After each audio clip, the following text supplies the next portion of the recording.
দেখুন, 4 তারিখেই সরকার পরিবর্তন হওয়ার পর থেকেই গোটা রাজ্য জুড়ে হকার উচ্ছেদের পরিকল্পনা হচ্ছে, নোটিশ দেওয়া হচ্ছে। বিশেষ করে পশ্চিমবাংলার বুকে দাঁড়িয়ে হকাররা রেল স্টেশনকে কেন্দ্র করেই তাদের বাড়ি ঘর জীবন জীবিকা সবটা গড়ে ওঠে।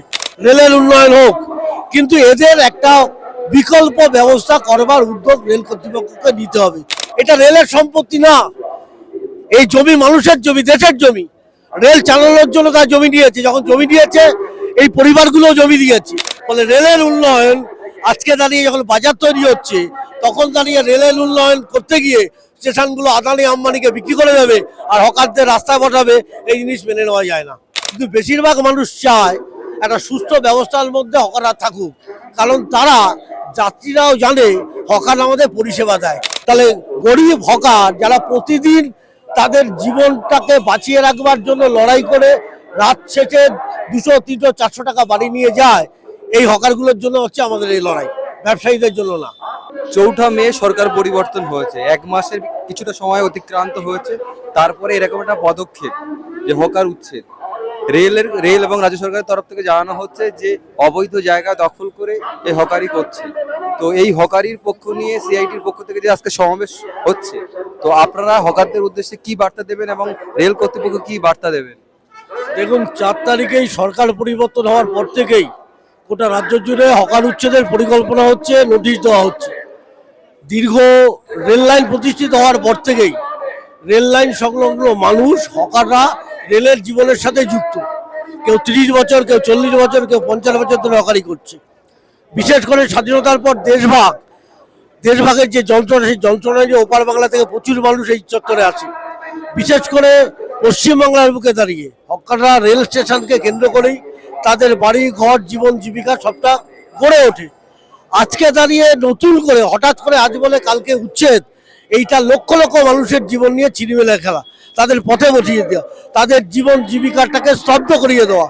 আমরা পরিষ্কারভাবে জিএম সাহেবকে আমরা বলে আসলাম যে রেলের উন্নয়নের পক্ষে আমরা, স্টেশনের উন্নয়ন হোক, রেলের উন্নয়ন হোক, কিন্তু এদের একটা বিকল্প ব্যবস্থা করবার উদ্যোগ রেল কর্তৃপক্ষকে নিতে হবে।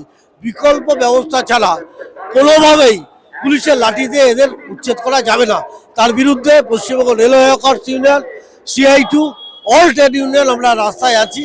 আমরা রাস্তায় দাঁড়িয়ে এই লড়াই লড়বো। আমরা আইনের পথে যাওয়ার কথাও ভাবছি। দমদমে উচ্ছেদ হয়েছে রাতের অন্ধকারে, রাত 1টার পরে অ্যাভিকশনটা হয়েছে, আমাদের হট করেই হয়েছে। সেইভাবে সব মানুষকে যুক্ত করে এই লড়াই আমরা অংশগ্রহণ করতে পারিনি।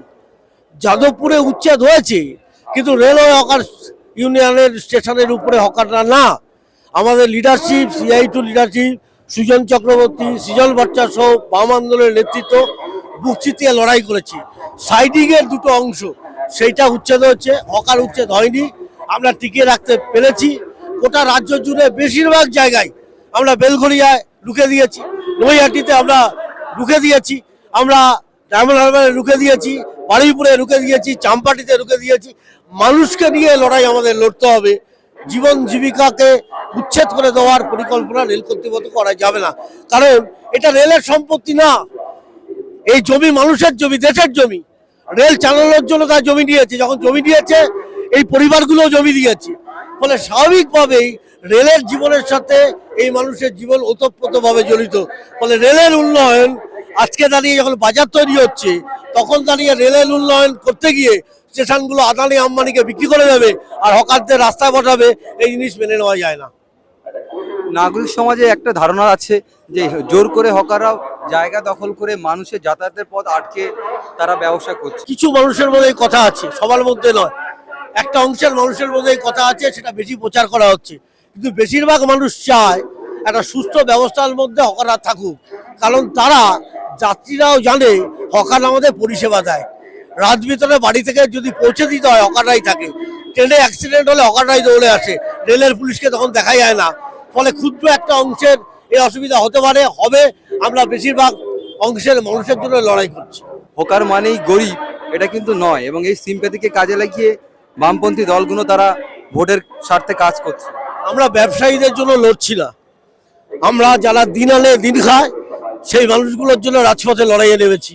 যারা ব্যবসা করে তাদের জন্য লড়াইটা না। এরকম কিছু অংশের মানুষ আছে তাহলে গরিব হকার যারা প্রতিদিন তাদের জীবনটাকে বাঁচিয়ে রাখবার জন্য লড়াই করে রাত শেষে 200, 300, 400 টাকা বাড়ি নিয়ে যায়, এই হকারগুলোর জন্য হচ্ছে আমাদের এই লড়াই, ব্যবসায়ীদের জন্য না। কি নাম আপনার? আমার নাম দীপঙ্কর শীল, আমি পশ্চিমবঙ্গ রেলওয়ে হকার্সের রাজ্য সম্পাদক।